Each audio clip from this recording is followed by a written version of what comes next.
तीरंदाज ग्रहों की चाल और आप। वक्रतुंड महाकाय सूर्यकोटि संप्रभा निर्विघ्नं कुरु मे देव सर्वकार्येषु सर्वदा। जय श्री राम। मैं श्रीमती सुषमा सिंह, एस्ट्रोलॉजर, आप सभी को नमस्कार करती हूँ।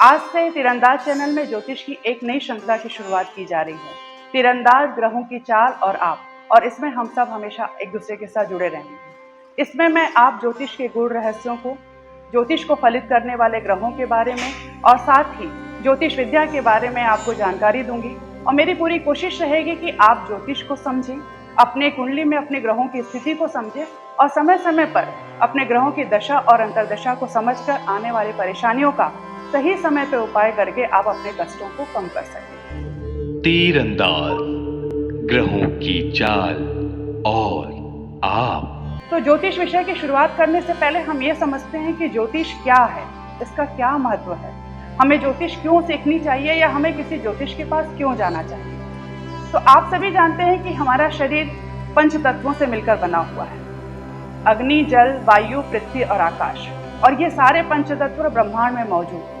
उसी तरह ज्योतिष के सारे ग्रह भी इस ब्रह्मांड में अपनी निश्चित गति से चलायमान हैं। 9 ग्रह जिसमें कि 7 ग्रह प्रमुख होते हैं और 2 छाया ग्रह जिसे कि हम राहु और केतु के नाम से जानते हैं, ये भी हमारे जीवन में बहुत प्रभाव डालते हैं। और ये सारे ग्रह हमारे इन पंचतत्वों को नियंत्रित करते हैं। अगर हम अग्नि की बात करें तो अग्नि का कारक सूर्य और मंगल को माना जाता है।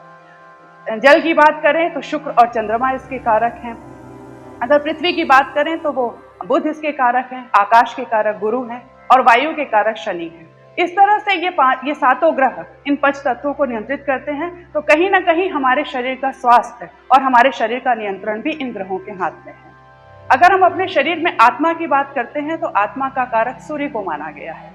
और आत्मा जैसा जो कि पवित्र होती है, जो कि अमर होती है, अगर आपकी आत्मा अच्छी है, आपकी आत्मा पीड़ित नहीं है, तो निश्चित रूप से आपका मन वो भी नियंत्रित होगा, जिसका नियंत्रण चंद्रमा के हाथों में है। तो आपके शरीर में अगर आपकी आत्मा और आपका मन नियंत्रित है, तभी बाकी के 5 ग्रह भी आपके शरीर के बाकी अंगों को कंट्रोल कर सकते हैं, जिसमें से कि मंगल है जो हमारे ब्लड सर्कुलेशन को कंट्रोल करता है, बुध हमारे स्किन को कंट्रोल करता है, गुरु पाचन तंत्र और पूरे लिवर सिस्टम को कंट्रोल करता है, शुक्र सारी जननेंद्रियों को और सारे शारीरिक सुख का कारक शुक्र को माना गया है, और शनि हमारे शरीर के पूरे नर्वस सिस्टम और सारी नसों की कंट्रोलिंग शनि के हाथ में होती है। तीरंदाज ग्रहों की चाल और आप। तो इस तरह से हमने देखा कि ये 7 ग्रह हमारे शरीर को स्वस्थ रखने के लिए बहुत बड़ी भूमिका अदा करते हैं। तो इसलिए हमारा जो संबंध है, हमारा जीवन जो है, वो इन ग्रहों से कहीं ना कहीं जुड़ा हुआ है।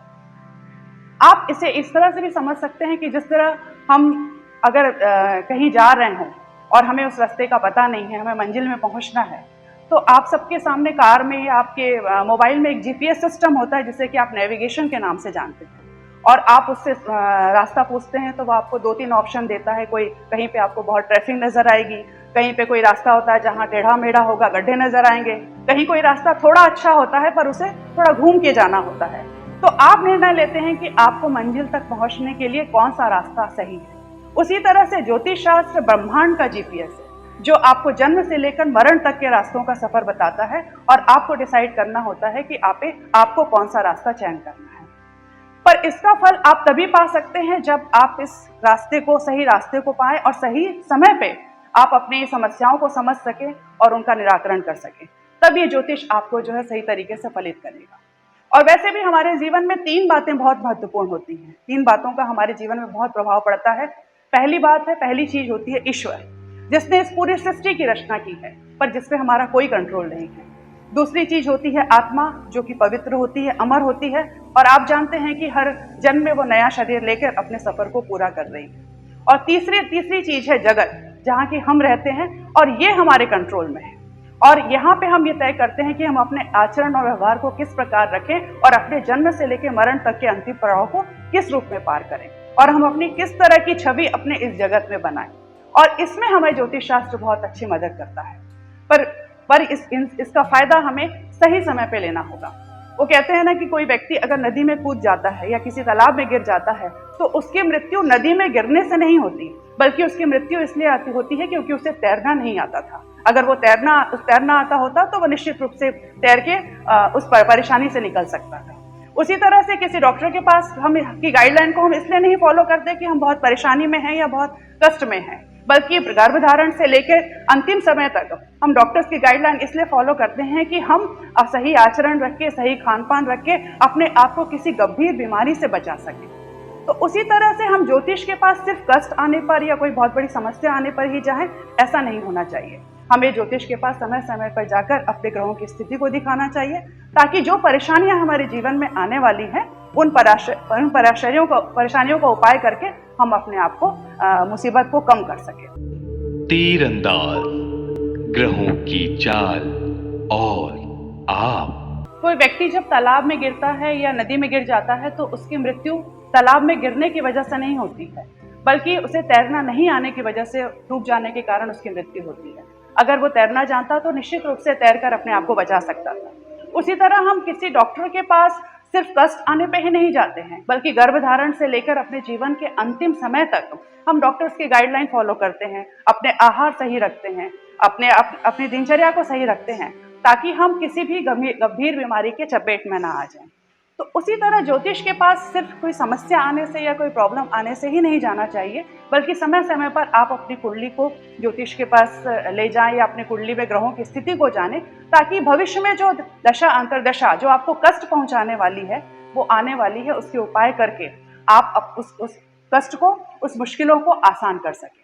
जैसे मृत्युशैया पे पड़े हुए व्यक्ति के लिए आप अगर महामृत्युंजय जाप कराएंगे तो वो उतना फलित नहीं करेगा, और अगर उसी जाप को उस कष्ट को आने से पहले या उस कष्ट की शुरुआत में ही कर ले तो निश्चित रूप से ये महामृत्युंजय जाप उस जातक को मृत्युशैया तक आने ही नहीं देगा। ये ज्योतिष का महत्व है। तो अगर हम ज्योतिष के फायदों को जानें और ज्योतिष को सही रूप से समझें तो यकीन मानिए आप अपने जिंदगी के सफर में आने वाली परेशानियों को बहुत आसानी से निपट सकते हैं।